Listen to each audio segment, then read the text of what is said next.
You want to sell stuff on eBay, but you're overwhelmed by the complexity and you worry you'll never be able to do what it takes to make the type of life-changing money you see other resellers making. I get it, but it's easier than you think. Whether you're looking for a side hustle to pay off debt, add some additional padding to your bank account in retirement, take a few extra nice vacations every year, or drop that dead-end day job entirely to work for yourself, this video is going to give you everything you need to kick off your successful eBay reselling journey no matter what your ambitions may be. You're going to get the inside scoop on the 3 cornerstones of selling on eBay: sourcing, listing, and shipping, and walk away with all of these strategies, software, and gear you need to get started and be successful, even if you've never sold anything on eBay before. And if you already have some experience, stick around. This is not your average how-to guide. This is the video I wish I had when I first got my start, so let's dig in. Now, there are 3 general themes I want you to consider as we progress through this video. Applying these to the strategies I'm about to lay out in detail will set you apart from 99% of the other resellers out there. You're going to put in all this work, so you want to do it right. If you ingrain these 3 themes into everything you do, your chances of success will skyrocket. If you don't, it's going to make your job way harder than it needs to be. First, I want you to treat this like a real business. The biggest mistake that new resellers make is that they don't take it seriously. Look, if you're just messing around and want to sell a few things here and there, that's totally fine. But this video is probably not for you. If you want to actually turn this into something that makes some serious cash on a consistent basis and gives you a whole new level of financial and time freedom, you need to treat this like a real business, because it is one. Second, I want you to think in terms of systems. Consider the process of selling on eBay a bit like a factory machine that has been fine-tuned to churn out millions of widgets per day. You want to make it trivial to source, list, and ship stuff, and this requires you set up systems for each part of the reselling process that can be refined and optimized over time. You want to be able to feed new inventory into this eBay reselling machine that I'm going to show you how to build, and have that machine turn it into cash in your bank account with as little effort as possible. And systems are what will make this a reality. If you're not sure what type of systems you need to build or what it even means to build a system, don't worry, we'll get to all of that soon. Third, I want you to invest in good tools, both hardware and software. Having the right tools makes this endeavor a whole lot more fun and enjoyable, and gets you to bigger successes faster. It's easy to fall into the trap of trying to do everything as cheaply as possible,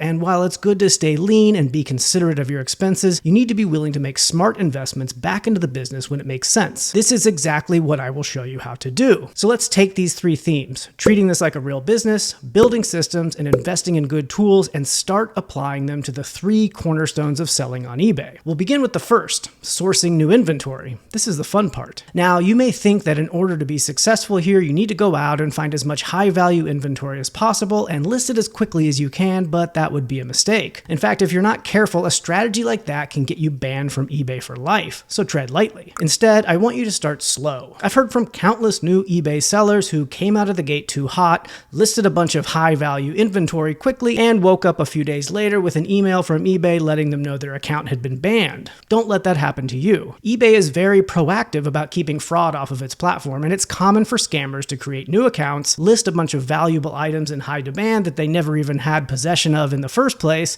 and sell them to unsuspecting buyers before running off with the money and never actually sending it. For the first few weeks, don't list more than a couple things a day, and don't list anything that is super valuable or in very high demand. You want to fly under eBay's automated fraud detection system. Get a handful of sales under your belt, and then you can start to crank up the heat. When it comes to sourcing new inventory, I want you to start with what you know. For example, if you know nothing about video games but heard they can make good money on eBay, that's true, but do not make the mistake of trying to jump headfirst into a category you know nothing about. Instead, focus on what you know the most about. What are you an expert in? This should be your focus in the beginning when sourcing for new inventory to sell on eBay. Maybe you know a lot about crocheting or fish tanks or golf or Star Wars or cycling. It doesn't really matter what it is. I promise you, there is a sizable market on eBay related to whatever you may already be an expert in. And before you head to any garage sales or thrift stores to look for new inventory, I want you to start by sourcing from somewhere much closer, your own house. Go around your house and find at least 10 things that you no longer use that you think might have some value on eBay. This will allow you to practice the researching and listing process, and once something sells, you'll get to practice the complicated shipping process too. More on that in a bit. And you'll make money while doing it, which you can use to invest in buying new inventory. It's a win-win-win. In a few minutes, I'll walk you through all of the best strategies for listing, but before we get there, let's step out of the house and talk a bit about some sourcing strategies. Part of treating this like a real business and building systems is setting some goals. When it comes to sourcing, you want to try to be as as consistent as possible and build sourcing into your existing schedule. eBay rewards sellers who are consistent. Success on eBay is all about listing new inventory as frequently and consistently as possible, and you can't list consistently unless you're sourcing consistently. So make a plan, set some goals, and stick to it. It doesn't matter if you can only commit to going out 1 day a week or 7 days a week, whatever your schedule allows, just make a plan and stick with it. Consider your existing schedule and how it can be augmented to support new sourcing trips. For example, I drop my daughter off at piano practice every Tuesday and use that time to quickly pop over to a nearby thrift store instead of just waiting in my car, doom scrolling Reddit while she learns how to play chopsticks. All right, let's get you out of the house and into the real world to source some new inventory. There is practically an unlimited amount of places you can go to find new inventory to resell, and that can be overwhelming. There are thrift stores, garage sales, estate sales, flea markets, retail stores, auction houses, online auctions, church sales, charity shops, Craigslist, Facebook Marketplace, the list goes on and on and on. Pick a few of those to focus on at first, otherwise you're going to spread yourself too thin. Consider a few online sourcing strategies like Craigslist and Facebook, and pair those with some brick and mortar options around town. Great deals can be found anywhere, but generally speaking, garage sales, flea markets, and charity shops or church sales are going to be the cheapest places to find new inventory, while estate sales, thrift stores, and Facebook Marketplace are probably going to be the most expensive. I have several other videos dedicated to sourcing from each of these different places that I'll link to in the description below if you want to dive even deeper on how to source profitable inventory like a pro. Knowing how to properly research the market value of an item you're considering buying to resell is one of the most critical skills to build. The general reselling rule, of course, is buy low and sell high, but how cheap does something need to be in order to consider buying it to resell? How do you know how much money you can get for something? How can you make sure you're not buying items that'll take months or even years to sell? This is where market research comes into play, and fortunately, the only tool you need is already in your pocket. You need to spend some time using the eBay app on your smartphone to check the 3 critical pieces of data that you need to determine whether something is worth it to buy for resale or not: AMV, SMV, and STR. Active market value, or AMV, is simply how much on average the item costs to buy on eBay. Sold market value, or SMV, is how much on average the item has sold for on eBay. It's important to check both because more often than not, the price you see for active listings for any given item is generally going to be higher than what it is actually selling for. If you only check the active market value for something, you might see that it goes for $100, get all excited, only to realize later that it's only selling for $50. So check both. To check active market value, simply search for it in the eBay app using the most descriptive search terms possible. Your goal is to get an accurate list of search results that matches whatever item you're researching, which can be more difficult than it sounds. Click the filter button to refine the search to match the condition your item is in. For example, if your item is brand new, filter by new only. If your item is used, filter by used only. This is important because the price difference between condition is often drastic. Your goal at this stage is to get an idea of the average active list price. It's going to be impossible to get an exact average. eBay doesn't make it easy, but eyeballing it and getting a feel for the average is totally fine. So let's say your item has an average active list price of $50. Also be sure and take note of how many similar items are currently listed, which you can see at the bottom of search results. This number represents the supply, or your competition as a seller, and it's an important number for calculating the sell-through rate, which we'll get to in a second. Let's say there are 100 similar items actively listed. Then you want to repeat this process, but using sold data for the same search term. You do this by clicking on the filter button again and filtering by sold items only. Again, your goal at this stage is to get a rough idea of the average sale price, because it'll be nearly impossible to get an exact average. Let's say the average active sold price is around $40. Oh, and don't forget to check how many sold items are showing in search results. This number represents the demand for your item and is the second half of what you need to calculate the sell-through rate. Let's say that there are 90 similar items sold. Now, you have all the data you need to make a buying decision. Your item has 100 active listings with a rough average active market value of $50 and 90 sold listings with a rough average sold market of $40. 100 items actively listed means there are 100 other resellers out there competing with you to find a buyer. eBay search history goes back 90 days, so with 90 sold listings, that means a buyer comes along once a day on average to purchase this item for an average of $40. Now, I am deliberately not giving you a formula to use for sell-through rate because the formula doesn't really matter. Chances are you're not going to want to do a bunch of complicated math in your head dozens of times a day as you walk around the thrift store. Instead, I want you to get a feel for the sell-through rate in the way I just explained. 100 active, 90 sold, that means a majority of those that are listed are likely to sell in the next 90 days, assuming they're priced competitively and are in good condition. Now, if there were 100 listed and only 2 sold, that would not be good. That means a buyer comes along once every 45 days to buy this item, but they have 100 competing listings to choose from. If there were 100 listed and 450 sold, that would be excellent. It means 5 buyers come along every day. That's much much better odds. Now ask any successful reseller what they wish they had done sooner, and the answer is typically going to be keep better records. As soon as you start buying stuff to resell, you need to start keeping track of what you buy, when you buy it, from where, and for how much. Not only is this critical for tax purposes, remember, treat this like a real business because it is a real business, but keeping good records helps you understand how much money you're actually making, which helps you learn and improve and grow your business over time. If you're not tracking your data, you're in for a world of pain come tax time, and your business will grow much slower if it grows at all. At a bare minimum, you want to create a spreadsheet that contains a ledger of everything you bought, when and where you bought it, and for how much. And then when something sells, you need to record how much it sold for and what expenses you incurred, like shipping costs, platform fees, promotional fees, shipping materials, and more. Google offers a free web-based spreadsheet software called Sheets, and there are plenty of reselling templates that can be found with a simple web search. But as soon as your inventory grows beyond a dozen or so items, keeping records manually in a spreadsheet becomes a lot of work and is prone to error. When I first started, I used a spreadsheet that I evolved over time, but it always suffered from a huge insurmountable pain point. It had to be updated manually. Given that I had a background in web development, I knew there was a better way, and I ended up creating a product called Flipwise that automates the entire record-keeping process for me so that I didn't have to do a bunch of annoying manual data entry. It does things that are impossible to do in a spreadsheet, and it saves me a bunch of time. I was the only person using this product for a long time until I eventually opened it up for other resellers to use as well. If you're interested, you can sign up at flipwise.app, and I'll leave a link in the description below. It has a free beginner plan, so if you're just getting started on your reselling journey, start off on the right foot and track your data from day one. Your future self will thank you later, trust me. Okay, so you've gone out and sourced a bunch of new inventory. That's great.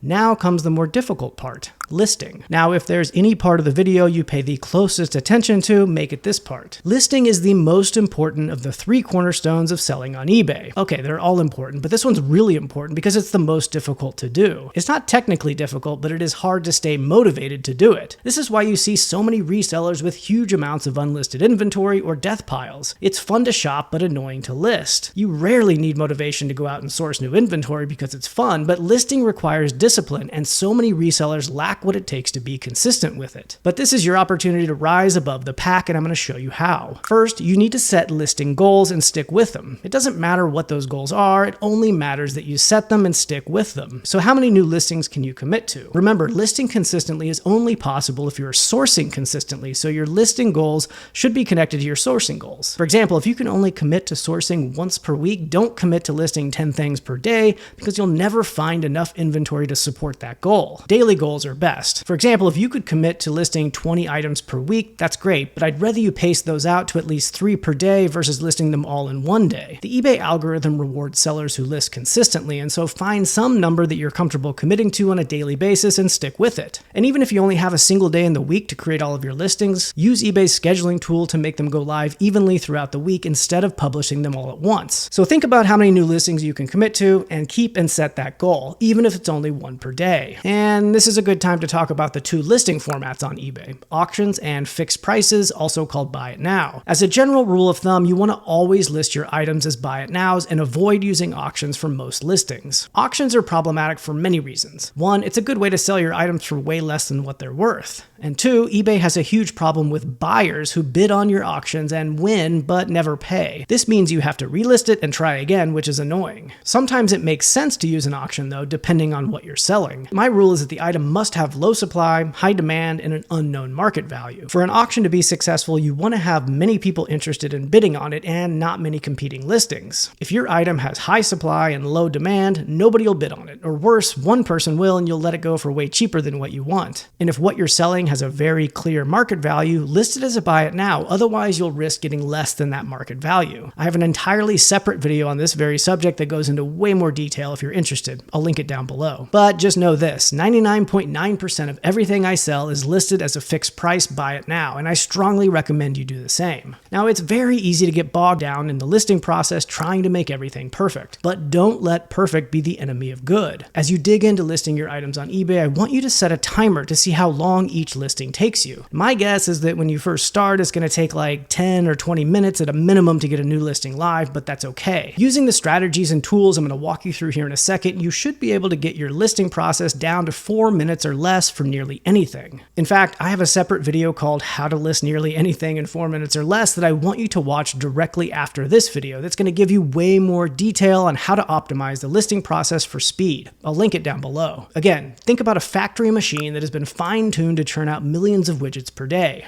Engineers spend a bunch of time designing a system that allows you to put raw materials in one end so that a widget comes out on the other with very little human effort. I want you to think about listing in that same way, but you're the engineer. You want to build a system that makes it trivial to list new items. That way you can focus your efforts on the other more fun parts of the reselling process like sourcing. Now at a bird's eye view, my listing system looks like this. I clean and repair anything as necessary, then I hop on my desktop computer to research what I'm listing. I create the new listing from the desktop computer and fill out all of the details and then save the draft. Then I pick up my phone, open the draft, add photos, and publish directly from the phone before putting the item in inventory and logging the location in my inventory management system. Now let's dig into each of those steps in detail. Stuff bought at garage sales, thrift stores, flea markets, and places like that often are not in perfect condition, and you need to be ready to clean and repair whatever you buy to make it ready to sell. I keep a lot of tools and cleaning supplies on hand to make this easy. Price stickers in particular are an ongoing problem, especially if you source from places like thrift stores. There are products like Goo Gone which work well but are expensive and unnecessary. Your standard 90% ISO alcohol works just as well at a fraction of the cost. I combine that with a product called the Scotty Peelers, and I rarely meet a sticker I couldn't get off with this combo. Occasionally I have to bust out the heat gun for extra sticky stickers, but it's rare, and a hairdryer works well too if you don't have a heat gun. Vinegar diluted with water is a great all-purpose cleaner, and I keep a spray bottle at my workstation at all times, along with a shop towel dispenser like this. A magic eraser is amazing for getting all sorts of stains out, including permanent marker, and Barkeeper's Friend is great for getting gunk and grime off of kitchen items like pots and pans. For small repairs, it's helpful to have a set of small tools on hand to deal with a variety of screws and other dicey mechanical situations you may find yourself in. I recommend you invest in a small kit like this one, which should be sufficient for most jobs you encounter. Once the item is clean and ready to list, I start the listing process with the research phase. Earlier, I walked you through how to research the AMV, SMV, and STR from your smartphone. Unless you have a stellar memory, you're going to want to repeat that process again when you're listing so you know exactly how much you want to list your item for. So run a search to find out the AMV, SMV, and figure out how much your item is worth so you can give it an appropriate list price. This also gives you an opportunity to find existing listings that you can copy the details from to speed up the listing process. So when viewing sold listings, look for a link that says sell one like this. Clicking on that link on a sold listing for an identical product will create a new draft and fill in the details of the listing you clicked on. This means that instead of defining all of your listing details by hand from scratch, your draft comes pre-filled with everything you need. But you'll want to look over these details carefully to make sure they are accurate and correct and match the item you have, making any adjustments as necessary. The next section of this video is all about shipping, but I do need to discuss it here and now real quick because as a part of the listing process, you need to define what types of services you'll be using to ship whatever you're listing. You're given 3 basic choices: free shipping, calculated shipping, and flat rate shipping. If you're just getting started on eBay, I want you to focus on calculated shipping because it's the easiest way to not lose money. But as you gain experience, you can speed up the listing process and be a more competitive seller by using free shipping or flat rate shipping depending on what you're selling. But I'll save that for another video. Selecting calculated shipping requires that you input the weight and dimensions of what you're selling at the time of listing. eBay then uses those figures to charge the buyer for shipping, so do your best to make them accurate. If you underestimate, you might lose money on shipping, and if you overestimate, you might scare buyers off by charging more for shipping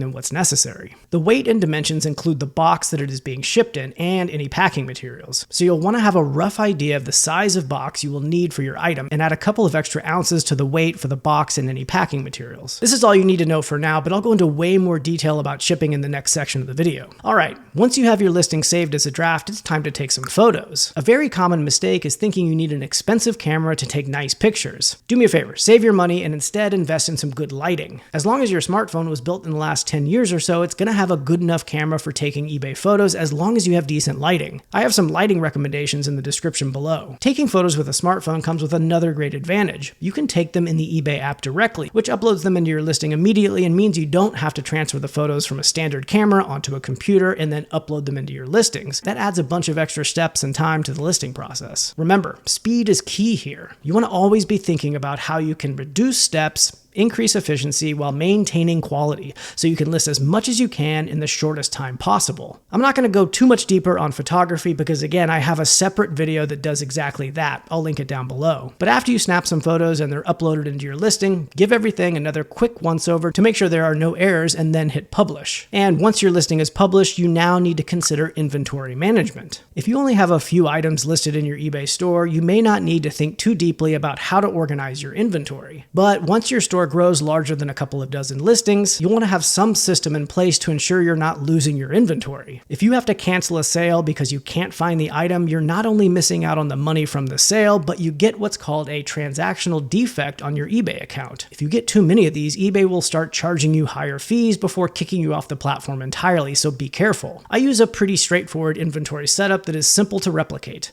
I have about a dozen wire shelves in my basement with a letter assigned to each. Each shelf has a number, and on those shelves are banker boxes. So this banker box, for example, is labeled A3A because it's on shelf A on the third level and it's box A. The box next to it is A3B. You get the idea. Once an item is listed, I put it on a shelf or in a box and hop back into Flipwise and record its location. When that item sells, Flipwise tells me where in my inventory it is so I can pull it from the shelf and get it ready for the next step, shipping. Alright, you've sourced a bunch of fun and interesting inventory. You've got it all listed and congrats, you made your first sale. But now it's time to ship it. You may be thinking, what's the big deal? But shipping is probably the most complex and overwhelming part of the whole process of selling on eBay. They don't make it super easy, but don't worry, I'm going to make it easy for you. First, never, ever, ever buy your postage at the post office. You will pay way more, like almost double. Instead, always buy your labels at home through eBay. As you gain more shipping experience, you may want to branch out to other third-party label providers like Pirate Ship to do more advanced shipping methods, but if you're just getting started, stick to buying your labels on eBay because it's cheap and super easy. Even if you don't have a printer, I still want you to buy your labels from eBay. You have the option to produce a QR code after you buy your label through eBay, which can be scanned at the post office from your phone and they will print it for you. Whatever you do, do not buy your labels at the post office. So like I said, shipping can be complicated, but I'm going to try to make this as easy as possible for you by sharing 3 simple rules to follow. As you get the hang of shipping, you'll discover way more options that can save you time and money, but let's save those for another video. When shipping something, you'll want to follow these 3 basic rules. First, does it qualify for media mail? If so, use that because it's going to be the cheapest. Media mail is for things like books, records, CDs, tapes, and other media as long as it doesn't have advertising in it. And video games are not considered media. Media mail may be the cheapest, but it is also slow. So if you're selling an expensive item, you may want to use a quicker and more reliable service even if it qualifies for media mail. Second, let's assume that it doesn't qualify for media mail. Ask yourself, will it fit into a box that's under a cubic foot in size? So like 12 by 12 by 12. If so, you'll want to ship it using Ground Advantage through the post office. This is likely going to be the cheapest way to get your item from A to B relatively quickly. It also comes with $100 of insurance in case anything happens along the way. Third, if it's big enough to go in a box that it's over a cubic foot, then you're likely going to want to use FedEx or UPS, not the post office. Anything over a cubic foot gets super expensive when shipping through the post office, and FedEx and UPS are most likely going to offer way better rates for those larger items. So don't be afraid to use them. You'll save a ton of money, and you can buy those labels directly from eBay too.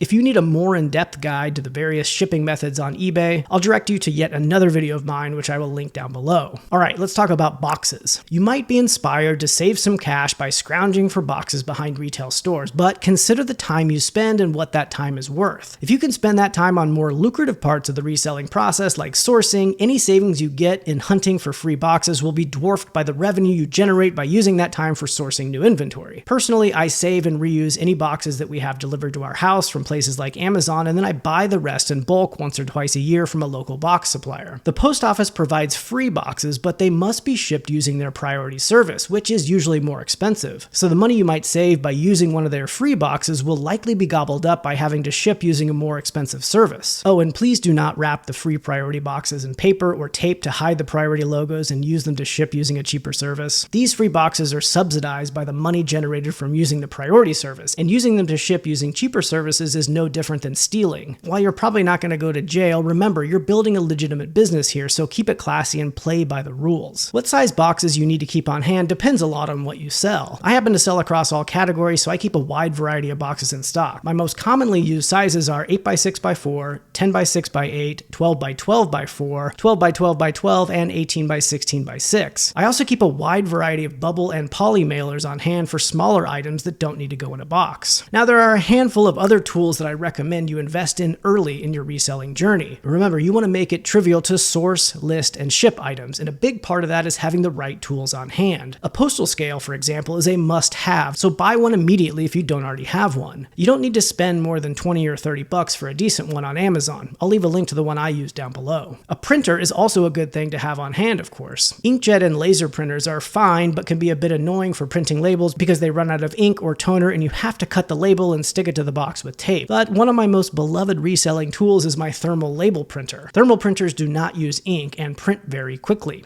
I've got a Dymo 4XL, but there are cheaper alternatives out there. You will also need tape, of course. After extensive testing across a wide variety of shipping tape manufacturers, I settled on Tape King for a good blend of durability at a decent price. I'll put a link below. And finally, do yourself a favor and pick up a tape gun. My favorite one is from Uline, but any old one will do, and I see these at thrift stores all the time, so keep an eye out if you want to save some money. And there you have it. I hope you found this overview helpful. If you want to dive even deeper into the strategies I use to source, list, and ship, check the description below for a ton of other videos and tools that you may find useful. But by now you have what you need to get started on your eBay reselling journey. You know how important it is to treat this like a business, invest in quality tools, and build good systems to source, list, and ship. But building those systems is only the first step. Once they're built, you'll need to refine them over time as your business expands. So watch this next video on how to list nearly anything in 4 minutes or less, where you'll learn how to take your listing game to the next level. Thanks for watching and see you next time.